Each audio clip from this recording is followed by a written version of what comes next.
Então, gente, prestar minha continência a vocês, tá? Continência é o bom dia do militar, o cumprimento do militar. Para quem não me conhece ainda, sou o Cabo Barbosa, instrutor de temática militar. A ideia desse vídeo aqui é para poder ajudar aquelas pessoas que não podem estar presentes na plataforma, que não podem também estar presentes na aula do Google Meet. Então, eu vou espelhar minha tela aqui, a apresentação, tá? Que eu fiz para essa aula. E vou procurar ser o mais breve possível.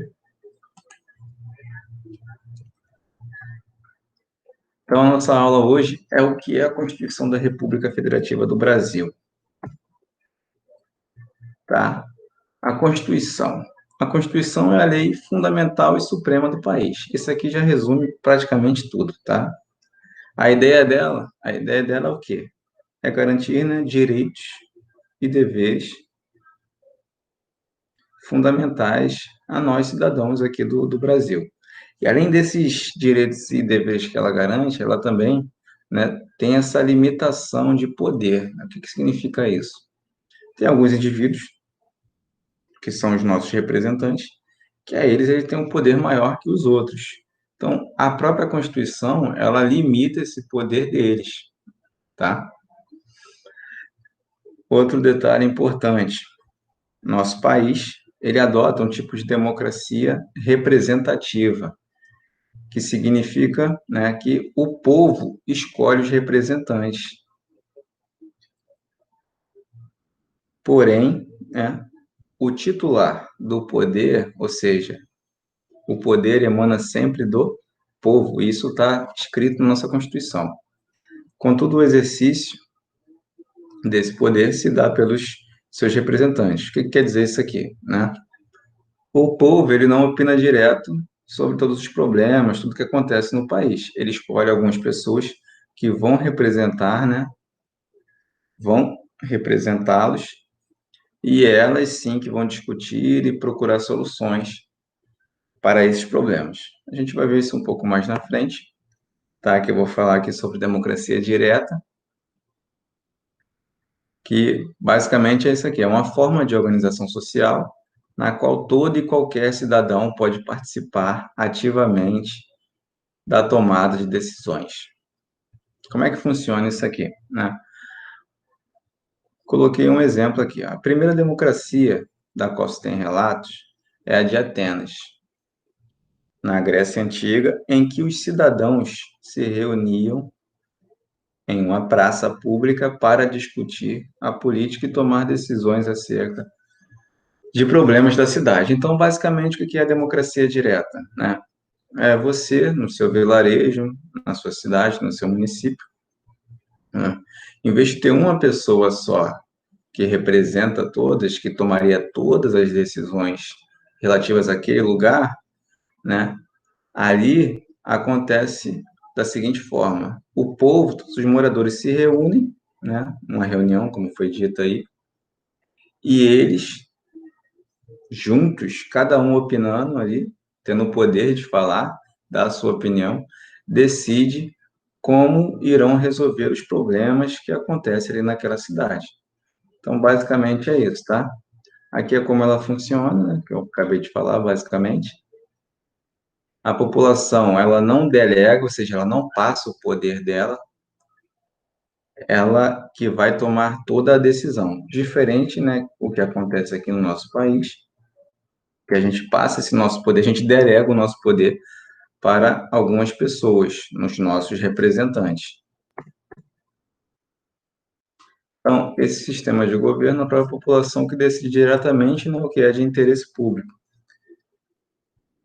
E ela que administra, né, a sua localidade, seu povoado, a sua vila.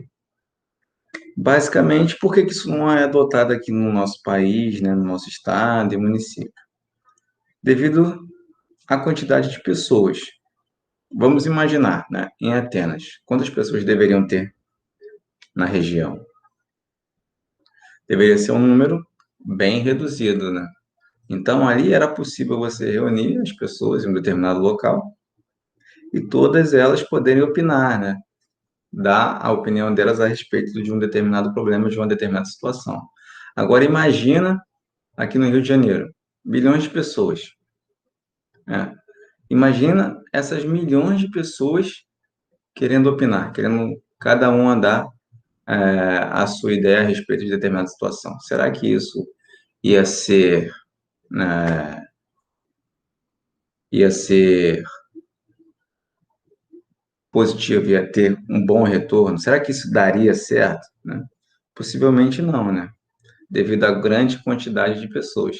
Então, por essa grande quantidade, né, que adota-se esse sistema que é a democracia indireta aqui no nosso país, né? Ou também chamada, como a gente viu anteriormente aí, de democracia representativa, que nada mais é do que a gente pegar as eleições e indicar os nossos representantes através do voto, certo? Então, esses representantes que eles irão se reunir, né, um número bem menor do que a população em geral, digamos, deputados federais, né? São 500 e alguma coisa, né? Menos de 600 deputados, para representar uma população de mais de 200 milhões de pessoas. Então, assim, tendo essa possibilidade, né, de se reunir e eles, né, representando as suas localidades, seus estados, definirem o melhor caminho para o país, digamos assim. Então, essa é a ideia de democracia direta, que é quando o povo decide, né, e administra a sua cidade, e a indireta é quando a gente escolhe os nossos representantes, né, devido, no nosso caso aqui, de ter uma população muito grande. A democracia direta na atualidade. Então, assim, muitos países não adotam a democracia direta, né, adotam a indireta, como é o caso do Brasil. Porém, mesmo adotando a democracia indireta, né, representativa, ainda há algumas situações onde a democracia direta se faz presente, que é o caso do plebiscito e do referendo, né? Como funciona isso, basicamente? O plebiscito, ele acontece quando a população quer escolher, né, ou pode escolher, digamos, melhor falando, o tom e o teor de uma lei antes dessa lei ser elaborada. Mas como é isso? Vamos pensar, né? Digamos, a Câmara dos Vereadores na sua cidade, ela vai estar elaborando uma nova lei a respeito de educação, né? Porém, ela resolve elaborar um plebiscito, né, para que a população desse município dê opinião a respeito do tema, antes que ele seja concluído. Então, essa é a ideia do plebiscito. E o referendo? O referendo seria, se essa mesma situação, nesse mesmo município, com essa lei sobre educação, a população não participasse da elaboração, seria os vereadores elaborando, né? Após a elaboração, aí seria aberto o referendo, com qual intuito? Né? Com o intuito de ver se a população aceitava ou não essa mudança. Então, basicamente, a diferença de referendo e plebiscito é essa. O plebiscito acontece antes da elaboração da lei e o referendo acontece após a elaboração da lei, né? Para definir se ela é aceita ou não. Então, gente, basicamente a aula de hoje é isso, tá? Um vídeo bem curto. Referendo ele também pode ser facultativo ou obrigatório, né? Que basicamente é autoexplicativo o nome. Aqui eu coloquei a fonte, da onde eu tirei isso. E aqui eu coloquei o artigo 5º, que é um dos principais artigos da nossa Constituição.